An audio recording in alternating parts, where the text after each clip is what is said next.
C'est à nous, Ben. J'allais le dire, Nuts. Nous, on est des pros de l'apéro. Et en plus, on fait ça pour Peanuts. Pour Peanuts. La campagne de communication Ben & Nuts de 2011 devait répondre à deux objectifs. Le premier, celui de faire de Ben & Nuts, qui historiquement est une marque de graines, une marque ombrelle qui est présente sur les différentes catégories du marché des produits de l'apéritif, y compris les crackers et les snacks. Le deuxième objectif, c'était celui de créer de la préférence de marque. Le marché des produits salés apéritifs, c'est un marché assez banalisé, sur lequel, un marché de commodité, sur lequel la concurrence des marques de distributeurs est forte, et donc il nous fallait créer de la préférence de marque pour générer l'achat. Quand on a commencé à travailler sur Ben & Nuts, on a tout d'abord interrogé les consommateurs. Et pour mieux comprendre comment tout ça fonctionnait. Et ce dont on s'est rendu compte, tout d'abord, c'est qu'il y avait un attachement aux deux personnages de Ben et de Nuts qui était énorme. Ces deux personnages qui étaient dans la saga Ben & Nuts depuis 15 ou 20 ans, en fait, les gens s'en rappelaient très bien et les aimaient beaucoup.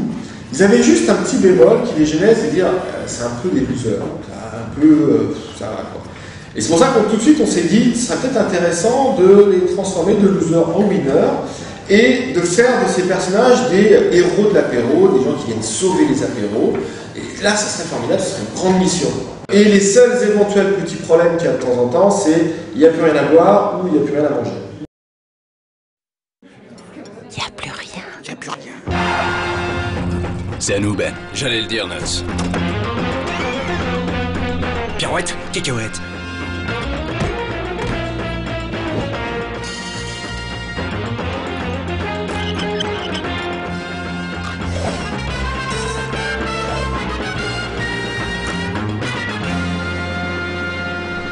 On a mis le paquet, Nuts. Ben & Nuts, les héros de l'apéro. Ben & Nuts. Et cet équilibre entre des grands héros avec tous ces codes et des tout petits problèmes, c'est ce qui a fait les films tels qu'on l'a vu, c'est ce qui a fait ce côté second degré amusant, c'est ce qui donne le côté attachant, et c'est ce qui est sans doute un des facteurs clés de succès de ces films. Alors la campagne qui nous a été proposée, de mon point de vue, c'est un véritable coup de vent sur le marché de la communication des produits apéro, que ça a pas mal déringardisé, et ça a fonctionné au-delà de nos attentes, donc on en est extrêmement satisfait. D'abord parce que ça a très largement contribué à développer les ventes de la marque l'an dernier, et on a pu chiffrer qu'environ 10% de croissance était liée à cette campagne de communication. C'est assez exceptionnel. Ça s'est traduit aussi par des gains de pénétration qui ont permis cela, près de 400 000 foyers recrutés uniquement grâce à la pub, et au total, ça vous donne 1,5 point de part de marché volume qui ont été gagnés sur le marché des PSA l'an passé, sur le deuxième semestre. On n'avait jamais fait aussi bien en aussi peu de temps, donc une très forte contribution au développement du business. Alors après, est-ce qu'on a réussi à faire de Ben & Nuts une marque ombrelle? La réponse est oui, les post-tests Millward Brown nous l'ont confirmé. On a pu être dans le top 10 de cette base de données Millward Brown sur des items comme l'attribution à la marque ou l'agrément. Et encore une fois, sur un marché comme l'apéro, travailler l'agrément n'était pas forcément quelque chose de donné dès le départ.